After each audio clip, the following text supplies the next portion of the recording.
Hi, Grizzlies. Welcome back to another episode of Grizzly True Crime. My name is Gisela K, and today we look at a very sad update in the case of Jolissa Fuentes.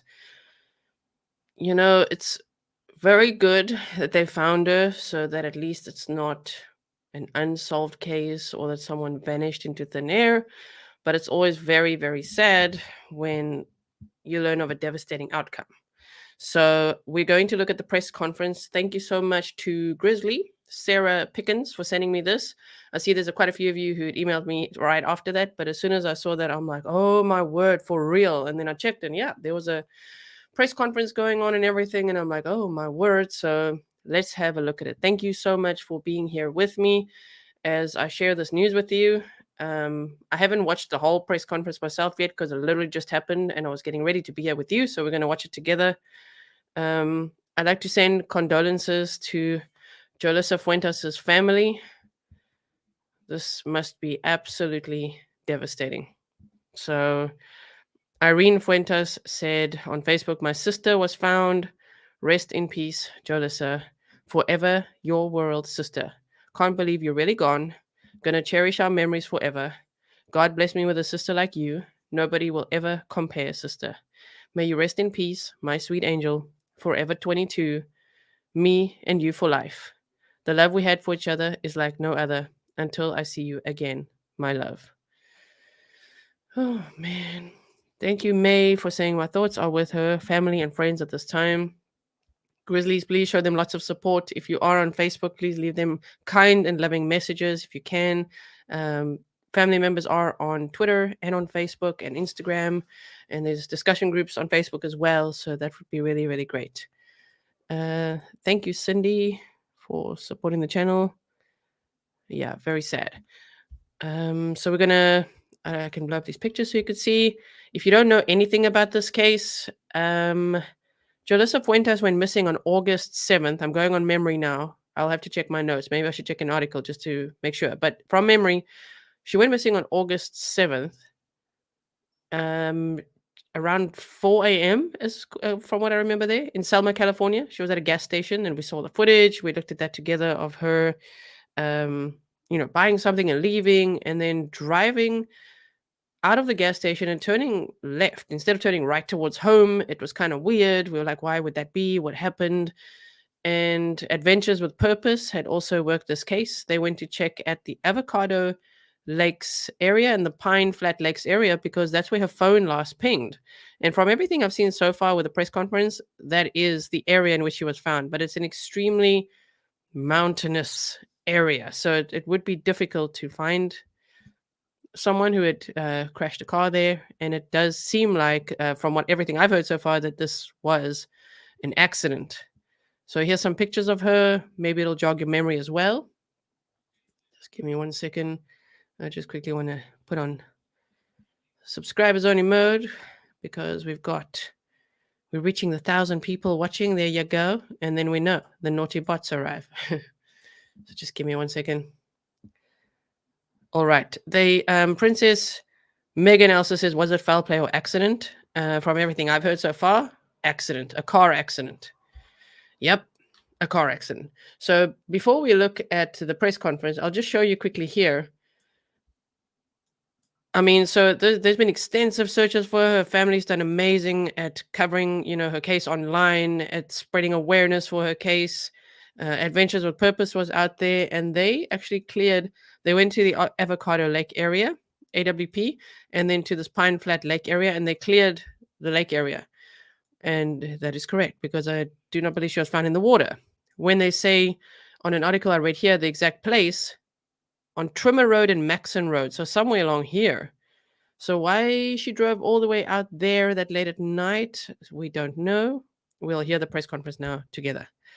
Jody asks, what's a naughty bot? A naughty bot are these sex bots that roll in with links and things, and they like click here now for adult dating sites and all of this stuff. It's just bots that generate on YouTube. Sometimes it's like a troll bot, and I've just learned the pattern now that as soon as we get over 1,000 viewers, they roll in. It's like a little activator, So yeah, somewhere along this road, if we look at this, I'll show you the press conference in a moment. If we look at this article, they say missing Jolissa Fuentes' body found in Fresno County. Fresno, California, Fresno County Sheriff Margaret Mims and Selma Police Chief Rudy Alcarez held a news conference in Fresno Tuesday morning to update the case of the missing woman, Jolissa Fuentes. This just happened now. It was just finished shortly. So we're going to look at it now.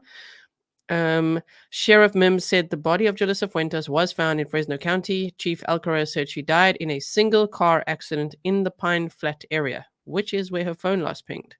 So there's that. And then if we look at this one, they say here, Selma woman Jolissa Fuentes found dead in Fresno County. Law enforcement says the Fresno County Sheriff's Office and Selma Police Department confirmed Tuesday the body of Jolissa Fuentes has been found. Authorities say it appears her car went off Trimmer Springs Road near Maxon Road, north of Pine Flat Lake. They believe she died as a result of a car accident. Selma Police Chief Rudy Alcarez personally found Jolissa during a search of the area, and her body was recovered Monday night. So the police chief himself found her. Her father, Joey Fuentes, spoke through tears at the news conference Tuesday, calling Chief Alcarez his hero. He said Chief Alcarez promised to find his daughter, and he did. He also thanked supporters around the world for the support his family has received. There have been extensive searches for the 22-year-old since she was last seen driving a silver Hyundai sedan on August 7th. She went to the AM/PM convenience store in Selma during the early morning, and her phone's last signal was near Avocado and Pine Flat Lakes, which is now accurate because there was rumor going around that it wasn't even really rumor. I think, during the searches, the police had said that sometimes there's false pings in the area. So we were all wondering, was that actually a ping of her phone in that area, right? So, yeah. What is going on? Sorry, I just see the chat is going off. All right, so just please remember, I'm a content creator, right? There's over 1,500 people here, and what people are saying in the chat, I can't 100% control. I can't control at all, but the mods are on it. If there's anyone being really rude or whatever, that's not how we roll. Moderators will be helping out. So thank you so much, everyone. I hope everyone's keeping it grizzly, as we say. Keep it kind, keep it classy. My email is grizzlytruecrime@gmail.com. I see some people are asking for that as well. So now let's look at the press conference. We've got it here. Are we ready? You guys, yeah, so sorry for this outcome. Mountainous areas can produce mobile pings with a great deal of inaccuracy. Yeah, exactly. Cassandra says, dang, thanks for the coverage, G. Yeah, this is very sad. Sounding 6 says it was probably foggy or smoking that morning. Guys, Sounding 6 is who provided me with the content so quickly, so early in the, the Kylie Rodney footage from the site. So thank you so much, Sounding 6. And police chief on his day off went out and found tracks. Yes. Sorry, I'm just quickly catching up. 1 second, then we'll play this. The chief was on his day off too. Yeah. Ah, I see. I see what Sheila said there. Okay, not good. Okay, so let's watch this. I hope we can hear it. Let's see how the sound is doing. I'm gonna boost it anyway.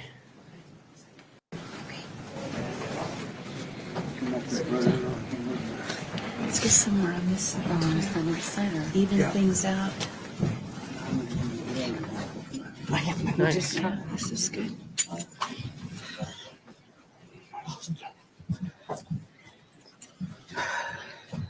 Go ahead. You want to start off, Sheriff? Or I'll introduce you. I'll okay. introduce you. It's your house. Oh, all right. It's your case.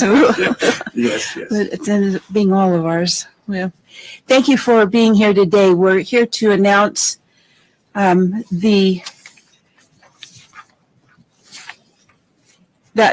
the missing person, Jolissa Fuentes, has been found in rural eastern Fresno County. This particular missing person case belongs to Selma Police Department. Up here on the dais, I have members of Jolissa's family as well as Chief Rudy Alcarez of the Selma Police Department. And we'll start off with Chief Alcarez talking about the case, recapping where it started, where it's gone since Jolissa. I just want to check that you guys can hear. Is everyone, you can hear this okay? There's a bit of static in the background that I can hear. Like, you know?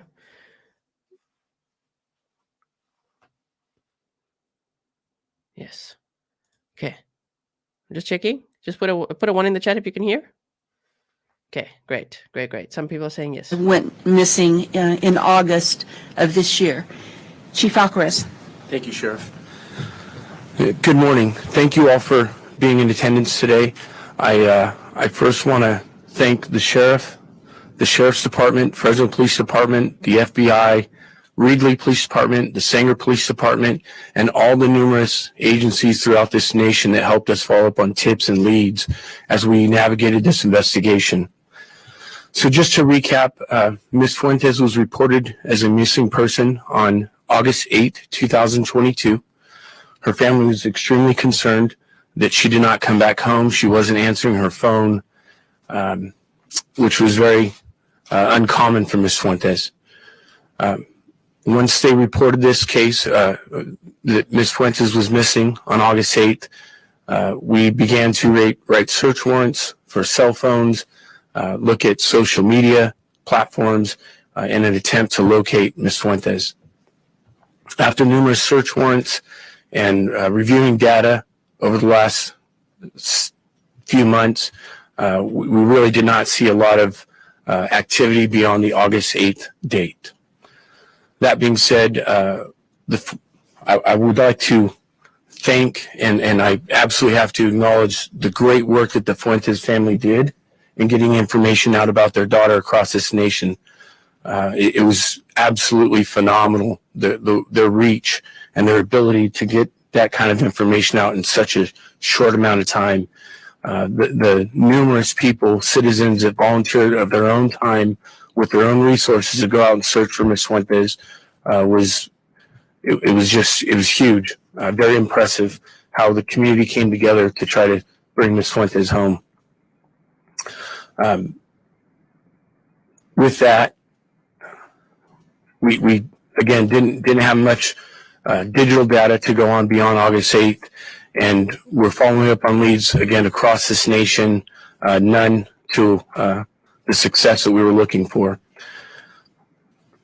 Yesterday, we went back out to the Pine Flat area and were able to locate evidence that Ms. Fuentes was involved in a traffic collision, and her vehicle went off the side of the road, up off of Trimmer Springs Road, what I would describe as the northern part of Pine Flat Lake. At that time, we were able to come back and reconnect with the sheriff's office and the search and rescue team, who then went out last night till at least midnight and rappelled down a 250-foot cliff to recover Ms. Fuentes. So again, this was a joint effort by all of our law enforcement agencies. Our investigators did a phenomenal job of researching tons and tons of digital data, trying to locate Ms. Fuentes, and we wish that there was, we had better news and that it wasn't such a sad time right now, if you will. I wish that we could have brought Ms. Fuentes home healthy. However, it appears that she passed during this collision. Did she collide with someone, or did she get a single car? No, this would be a single car accident. This was an area that was searched a lot, that Pine Flat Lake area. Why wasn't it found previously? So it was searched, and again, hats off to search and rescue. If you've been out there and you've walked and actually gotten out of your vehicle and looked at this area, you're talking about a vast amount of geography with heavy foliage, cliffs.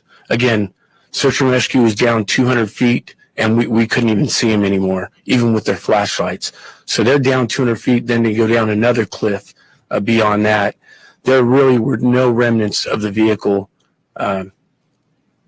on the side of that hill where she was located. It was just a perfect storm. Someone couldn't try to hide a car better than that. It's just very unfortunate.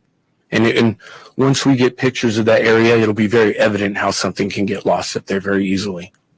Do you feel like you hit a rock or something? Or just misguided your car? You know, I would imagine that, you know, to speculate, I think she'd been up all night and just fell asleep and was tired and at the wrong place of the road in the bend, and it's just an unfortunate accident. No, I will say that the Highway Patrol is investigating the actual traffic accident. So they're recovering the car as well as investigating the area to see if they can come up with any additional information about the cause of the actual traffic accident. And I want to say something here. Chief Alcarez is a very humble man, and he won't say this about himself. He personally found the scene of the accident. He went up to the mountains yesterday on his own, researching areas that had already been searched, and on his own, he actually found the scene of the accident. I'll say, being a woman of faith, I think he was divinely channeled to that area, along with his police instinct. I think that it was meant to be that he be the one, because he's worked so very hard on this case for so long with the family, that he has literally put an end to the search for Jolissa. So hats off to Chief Alcarez. The city of Selma is very lucky to have him. His personal dedication, his police experience, and paying attention to his gut was really important on putting an end to this case. So with that, the family, I'll introduce Jolissa's father, Joe. He's here to speak on the behalf of the family.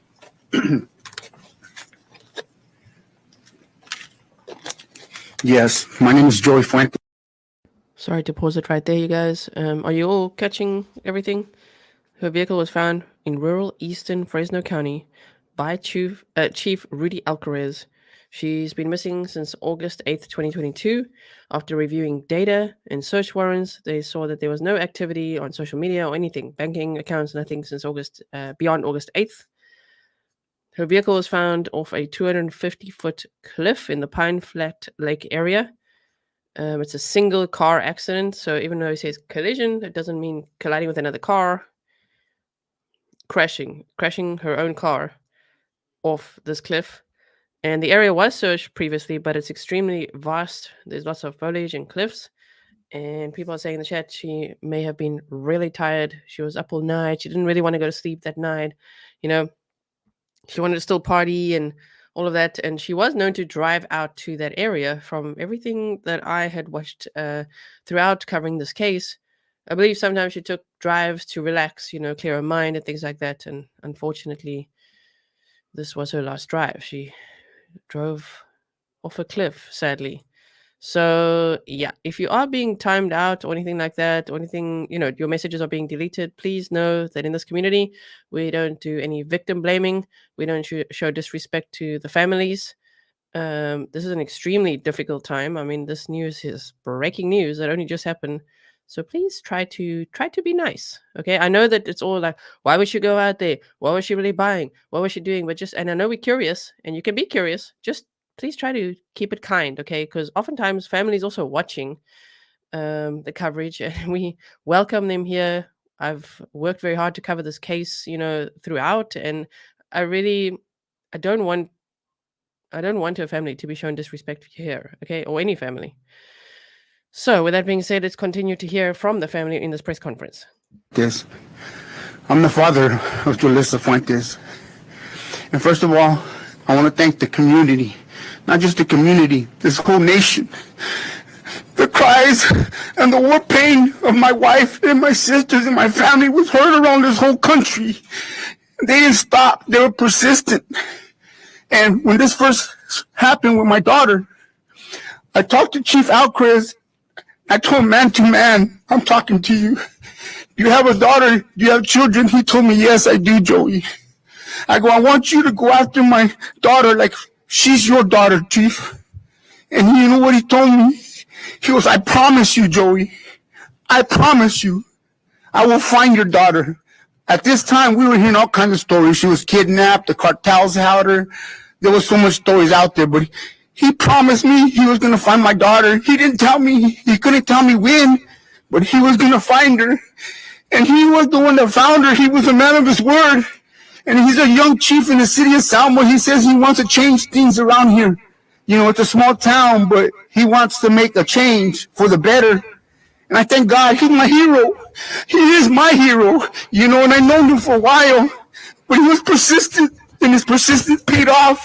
Not only that, I know it was his love, and he went after her like it was hers. And once again, though, I thank all the community. I even thank the media. You kept my daughter out there. You kept her alive. We were her voice. And I'll forever love you guys for that. Thank you, guys. Thank you. Oh, man.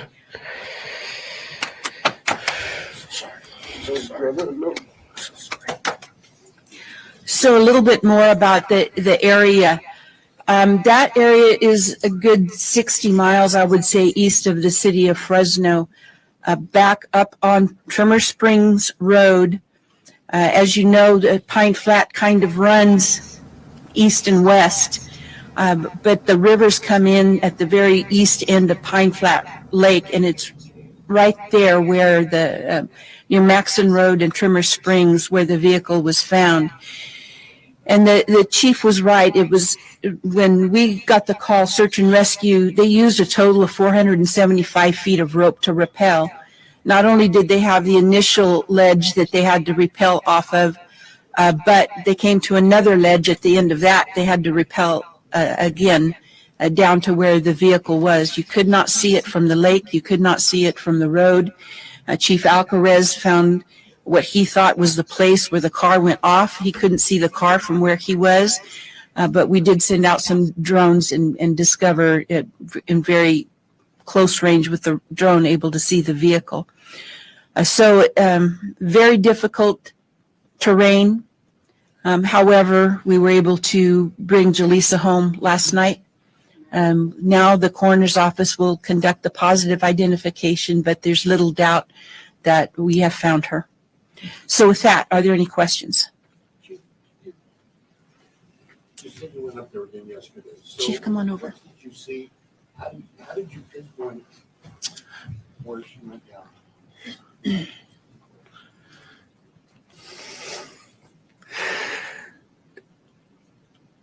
You know, our staff, we put enormous amount of pressure on them.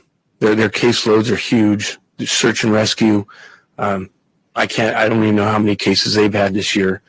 I've got a fresh set of eyes, a lot of police instinct, and a little bit of faith and prayer. And I just got lucky. And sometimes luck is all you need. And I just got lucky. I tried to be very poignant with where I pulled over on the side of the road and kind of looked for areas that if a car did go off the side of the road, that it would be highly likely that it would be masked with the foliage and the terrain. And the last area that I checked was the perfect area, and that's where we found Miss Fuentes. So I just got lucky. Was this at a bend in the road? It is exactly at a bend in the road, at one of the probably higher points of the roadway that traverses through Pine Flat.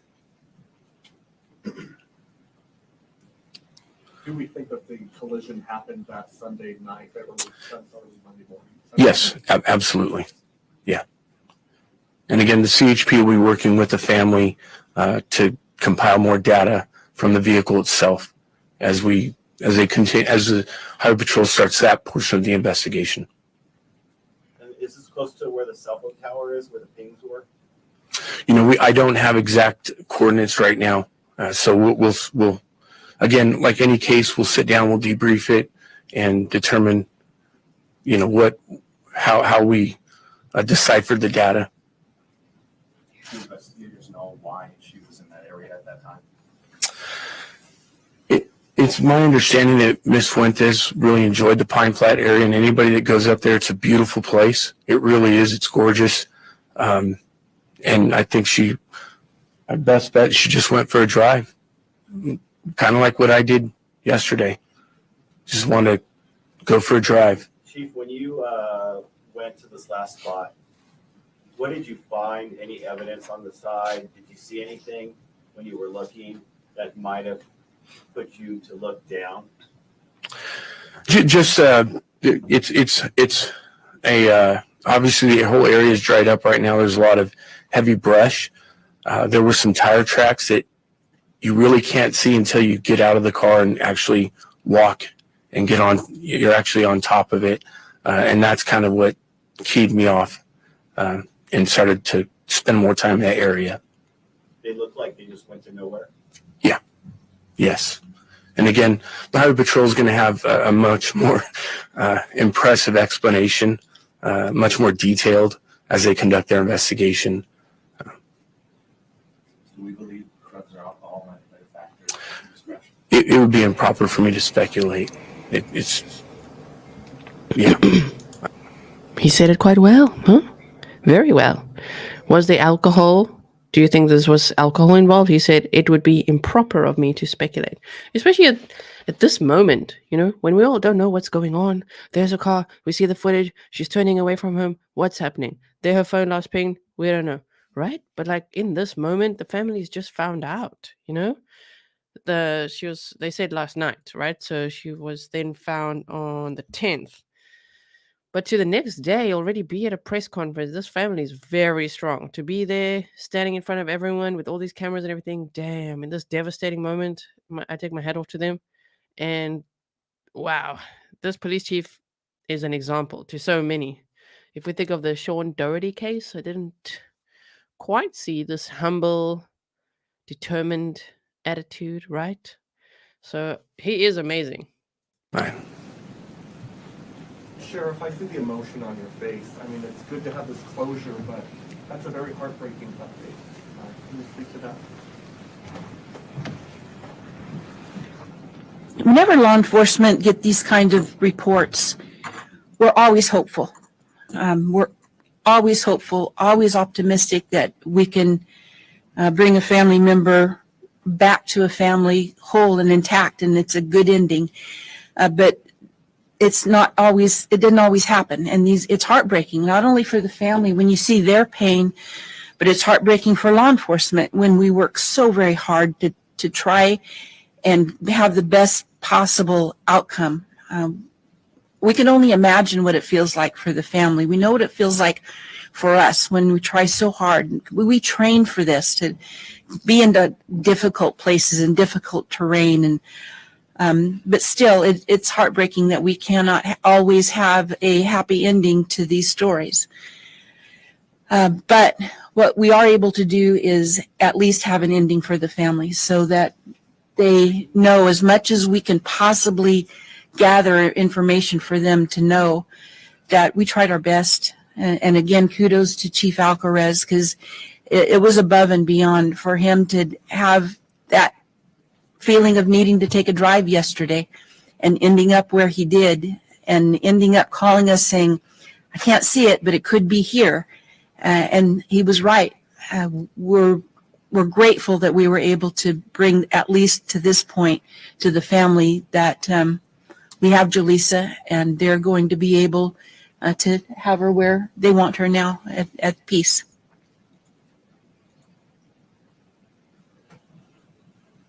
Question for the chief.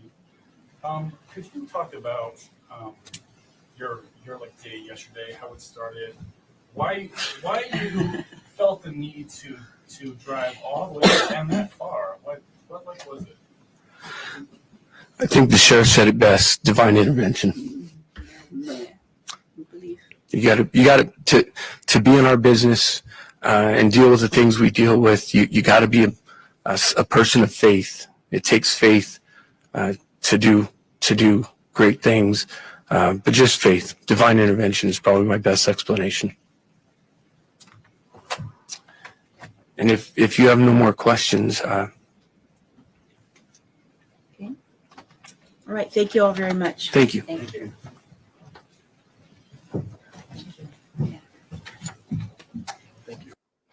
What a very sad outcome. The only thing I can imagine being worse is, of course, no answers. No one wants devastating answers. But man, no answers is so bad. Like if we look at the Daniel Robinson case, think of that case. No answers. That is devastating. So this is a terrible, very sad answer that they got. That Jolissa went for a drive to an area where she really liked to drive. You know, she didn't want to go to sleep yet. She was excited to come back from that family party, go home, be with her brother a bit.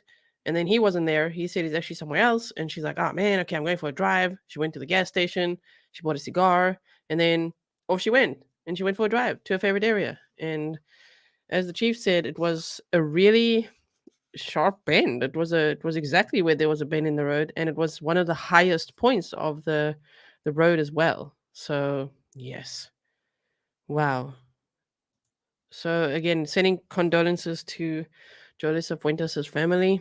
May she rest in peace. I'm glad they have a home. I'm sorry it's under those circumstances. Just to look at the area one more time. I just want to see where they were pointing at here. Because they showed this. Yeah, they said Maxon Road and Trimmer. So here's East Trimmer Road, here's Maxon Road. So I don't know if it would be there. You know, that's quite a bend as well. Maxon Trimmer Work Center, I saw them showing that. Here's Maxon Road too. So yeah, you can see it's an extremely mountainous area, you know. Especially if one is very tired. I mean, especially if you were going quite fast, it could be easy to make that mistake, right? Wow. Tina says, G, from my home to yours, thank you for taking the time to bring us this very sad news. Yeah. Sorry if my voice sounds a bit funny still, you guys. I've still got a cold. I'm recovering. In case you're wondering, what the hell? Why does she sound like that? So that's the news I can bring you today. My voices are just about to go, so I'm going to go now too. Thank you so much for watching the press conference with me. Oh man, seeing Jolissa's dad. Ooh, that I had to be strong there also to not cry in front of all of you here, because that was heartbreaking. But huge credit to the chief, Rudy Alcarez. Wow, that is an example of law enforcement that cares about their citizens, that doesn't stop looking. Imagine if we could see that in Buckeye, for example, in the Daniel Robinson case, or in many cases we've looked at, right? Sean Doherty's case. There's so many. Irene Gakwa's case. I do believe they're working quite hard though. But you know what I mean? This is like, wow, the dedication, amazing. His humble approach to everything. And to just say, instead of being like, yeah, I found her, I went out there and I had a hunch and I found her, he's like, divine intervention. I was just lucky. He's not even boasting now. You know what I mean? It's amazing. So yes. So thank you everyone for being here. I really appreciate it. If you could please give it a thumbs up and share it so that everyone gets the news, so that they know that there is closure in this case. So yeah. Jolissa Fuentes had a car accident. She crashed off a 250-foot cliff, which is devastating to think about. And yeah, now the CHP will be working with the family to provide them all the data from the vehicle. And we just wish them peace and love and closure. I hope they'll have a beautiful memorial for her. We will never forget her. Thank you to everyone who followed the case as I covered it as well. Thank you, LT, for saying feel better. Thank you so much. Thank you, King Bob. You say keep up the great work you do, Gisela. I'll keep you guys posted. Of course, I'm watching all the cases we are covering at the moment, as well as others that are still unsolved, missing persons from the previous weeks and months. So in the case of Quentin Simon, the little boy that we covered yesterday, the 20-month-old, I put some news. It's not like breaking news, but it's now a criminal investigation. They drained the pool and they've recovered some sort of evidence which they say will help them move forward in the investigation. So go check out my community tab if you missed that. Follow me on Twitter as well, at Grizzly Gisela. I share a lot of updates and things over there. I am also on Instagram, and I've got a Facebook page too, TikTok as well, so you can follow me there. But the best way to reach me is by email, okay? So don't message me on Instagram sending me important links and things because I might not see it, please send it to grizzlytruecrime@gmail.com, or you can contact me via my website, grizzlytruecrime.com.